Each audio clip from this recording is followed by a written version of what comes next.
Hello, air signs. Let's see what the upcoming weekend has in store for you. And it could be about pretty much anything. Love, finances, friendship, trips, whatever comes up. We'll have 4 separate spreads in this reading. The first spread is for all of you. It's like a bonus, and then there's going to be a separate spread for every air sign individually. Timestamps should be in the description box down below. Please like, share, and subscribe to support this channel. This first spread is for all air signs. We have Strength clarified by Temperance. We have the Four of Pentacles clarified by the Six of Pentacles. Then we have the Wheel of Fortune clarified by the Ace of Cups. And we also have the Hangman on the bottom of the deck. You could be dealing with Leo, Sagittarius, Pisces, or any zodiac sign.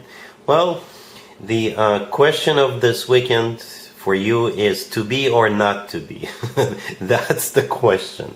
We have 5 cards on the table that could be interpreted as cards of holding back or resisting or just taking your time. 5. But the good news is that the last 2 cards that came out are all about moving forward and taking action. Right? So we start with the Hangman on the bottom of the deck. It's a card of stagnation. It's a card of nothing happening. Right? And we have Strength clarified by Temperance all the way to your left. Strength could be a Leo. Temperance could be a Sagittarius. But if you want to stay general, then Strength could be interpreted as a card of somebody who's holding back. That's one way to interpret Strength card. Temperance is also a card of patience, right? The angel or the deity and the Temperance card, they're just standing still and they're pouring liquid from one cup to another, right? Not much action going on. So Temperance is a card of patience, it's a card of balance, it's a card of contemplation. Right? In the middle, we have the Four of Pentacles clarified by the Six of Pentacles. Right? In the Four of Pentacles, the person is holding on to something, not wanting to act. In the Six of Pentacles, we have 3 people in it, but the Six of Pentacles could be interpreted as a card of a choice. So this person is also holding up scales. Scales are balanced. Scales are weighing pros and cons and things like that. However, at the end, we do have the Wheel of Fortune clarified by the Ace of Cups. So most of you will decide to move forward. So some of you may have an offer before the weekend or right in the beginning of the weekend. And you'll need to take time to think about it, to wrap your head around this, figure out if you want to go for it, right, or what you want to do about it. For others of you, you may have a couple of people interested in you, a couple of suitors, and you could be deciding between those 2. But nevertheless, with the Wheel of Fortune clarified by the Ace of Cups, you're going to decide to go for it. Whether you're dealing with 1 person or 2 people, the most likely outcome is yes, you're going to give that person a shot or one of the people a shot. All right? The Ace of Cups is true, genuine, authentic love. The Wheel of Fortune is the start of a cycle. It's also a major arcana card. It's a very fortunate new cycle. So if you do need time to think about it, go ahead, take your time. I think they'll wait. They'll be very patient with you. And whatever you decide to do, that's how it's going to be. But most of you, I think, will decide to give it a shot. All right? Cool. Gemini, we have the Queen of Swords clarified by the Nine of Cups. We have the Sun. Then we have the Knight of Swords clarified by the Two of Cups. And we also have the Two of Wands on the bottom of the deck. You could be dealing with the Leo or maybe a fellow air sign, another Gemini, Libra, or Aquarius, or any zodiac sign. It feels like Santa was a little late, but you're finally getting your wish granted. Well, but jokes aside, yeah, I think you're going to be so happy about what's about to happen. All right, we'll start with you, the Queen of Swords. I think it's a safe assumption to assume you're the Queen of Swords here, male or female. Absolutely doesn't matter. You're clarified by the Nine of Cups. The Nine of Cups is a card of a personal satisfaction and fulfillment, and it's also a card of a wish come true, and it could also be a card of some kind of an event. Right, the next card that came out right next to you is the Sun.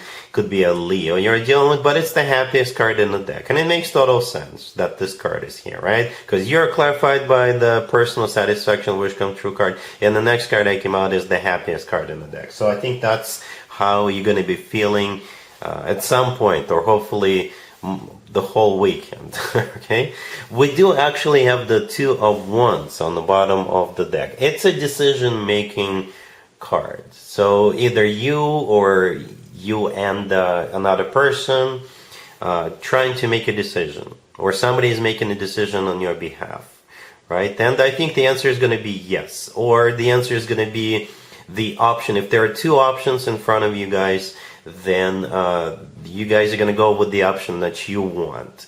And for some of you, it may require for you to go get it, to go somewhere, right? You could go shopping, maybe.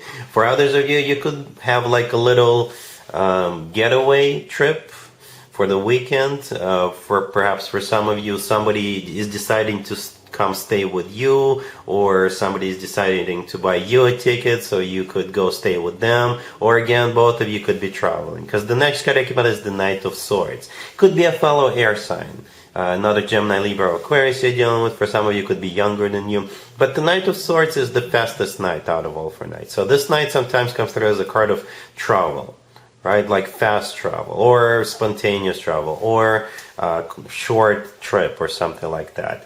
And it's clarified by the Two of Cups. So there's 2 people in the Two of Cups. That's you and your person, right? And the Two of Cups is a card of when 2 people are on the same page. It's a soulmate card. It's a card of when 2 people feel the same way towards one another. So yeah, essentially, like I said, it's a wish granted spread. All right? Libra, we have the 5 of Wands clarified by the 5 of Swords. We have the Hierophant, then we have the Ace of Pentacles clarified by the Star, and we also have the 9 of Wands on the bottom of the deck. You could be dealing with a Taurus or an Aquarius or any zodiac sign. This is a reconciliation attempt. This is an attempt to bury the hatchet, to patch things up. Hopefully a successful one. But whoever is coming back to you, they know they've got their work cut out for them. They know that. Just so you know, they are aware of that. All right? Because we do have both the 5 of Wands and the 5 of Swords. One is clarifying another. It must have been an ugly fight or an ugly breakup. We also have the 9 of Wands on the bottom of the deck. This is how you're going to feel initially, right? It's not a card of a rejection. It's not. But it's a card of somebody who is hurting, right? Somebody who is very skeptical, very suspicious. Somebody who is like, I don't know if this is such a great idea. That type of an attitude in the beginning, right? This is the initial reaction. But like I said, the person whom you got into a fight with or broke up with, they are aware of that. Perhaps you guys broke up because you wanted a serious commitment and they didn't, or something like that. We do have the Hierophant in the middle, right? The Hierophant could be a Taurus here, Dylan, but the Hierophant is a card of something traditional, like a committed relationship or marriage. So you could have already been married to this person, so you and your significant other got into a fight, or perhaps that was the reason. You wanted a commitment, they kept postponing it. They kept saying, oh, no, maybe later. And perhaps that's why you broke up. So now they're coming back. If the two of you were not committed, if you were not like in a serious commitment, they will offer you that. If you are already married to this person, expect a big gift. Big, please forgive me gift. Well, right? Because the Ace of Pentacles is what they're coming back with. It could be a proposal.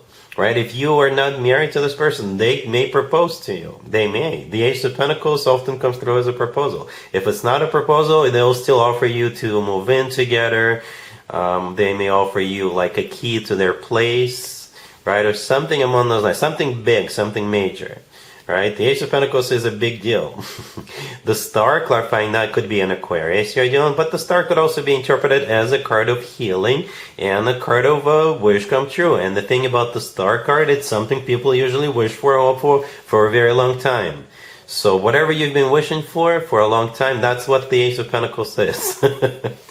Alright, so hopefully the two of you can patch things up, kiss and make up. Alright? Cool. Aquarius, we have the 5 of Swords clarified by the 3 of Wands. We have the 4 of Wands clarified by the Page of Pentacles. We have the 10 of Cups clarified by the Star. And we have the Empress on the bottom of the deck. You could be dealing with pretty much any zodiac sign. But this is a very specific spread. If this is your reading, you'll know what their zodiac sign is. What's happening here, somebody is leaving someone or something behind, so they could be with you. Or you could be leaving something or someone behind, so you could be with this person. Alright? Not just be with this person, marry this person. Okay, 100%. That's the intention. All right. So yeah, but yeah, it looks kind of contradicting because the first three cards that came out were the Five of Swords, the Four of Wands, and the Ten of Cups. Right. Both the Four of Wands and the Ten of Cups are commitment and marriage cards. Both of them are. Right. But the Five of Swords usually does not lead to commitment and marriages unless somebody or something is being left behind. So this marriage could take place. And I'm not judging anybody. Perhaps the person you're dealing with, they could be in a relationship and they could be leaving that person so they could get into a relationship with you. For others of you, perhaps this person has like a rogue advisor. Somebody's telling them not to do it. And they're going to tell this person off. They're going to tell them to leave them alone. And they will marry you anyway. They could be living with their parents, and their parents are against it, and they're going to leave the home so they could move into with you, or both of you could get a place together, or something like that. Most importantly, yeah, the Four of Wands and the Ten of Cups are both commitment and marriage cards. The Page of Pentacles clarifying the Four of Wands. If you've been following me for a while, I'm sure you've heard me say this before. Never, ever, ever underestimate the Page of Pentacles, because it could be something tangible, something you can touch. So it could be a piece of jewelry in a small box. All right. The Ten of Cups is clarified by the Star. The Star is your major arcana card. All right. Then it's also a card of a wish come true. Okay, and then the Empress on the bottom of the deck. I'm sure this is how this person sees you, right? So you're in this reading at least a couple of times. The Empress often comes through as a future wife, future significant other, future spouse figure, and that's why they're doing it. They see you as somebody they could spend the rest of their life with. Right? Yeah, it's a bit dramatic with the Five of Swords, but what matters most is that the two of you will be happy. Two commitment and marriage cards. The Ten of Cups is often called the Happily Ever After card. The Four of Wands is often called the 1111 card. That's all you need to know. Alright? Congratulations.